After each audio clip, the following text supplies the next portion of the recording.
الخلاصة ايه اللي يستاهل من مجموعة لوريال الفايب اللي لونها موف؟ الشامبو تنظيفه كويس وفي نفس الوقت لطيف، فيه سلفات بس مش النوع القوي قوي، مناسب حتى لو شعرك جاف او عادي. البلسم جميل جدا، فيه مواد مرطبة كتير وبيساعد على فك التشابك بسهولة، وحلو للشعر الكيرلي والجاف وريحته جميلة. الليف ان لو شعرك ليس او ويفي وبتحبي المنتجات الخفيفة الوسط هتحبيه، لكن لو شعرك تقيل او كيرلي او جاف غالبا مش هيكون مناسب لوحده ومش كفاية. حمام الكريم لو هتجربي حاجة واحدة من المجموعة دي أرشحهولك وبقوة، خفيف بيمتص بسرعة وبيسيب الشعر ناعم، وأنا كررته تاني وريحته حلوة وحبيته.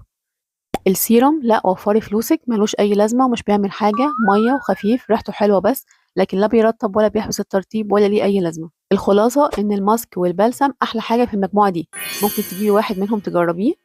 الشامبو جوكر بينفع للبيت كله ومش بينشف بس الشعر، استني يكون في العرض او عليه خصم حلو. الليف ان لا، حاسه ان في حاجات كتير احسن منه، والسيرم طبعا لا.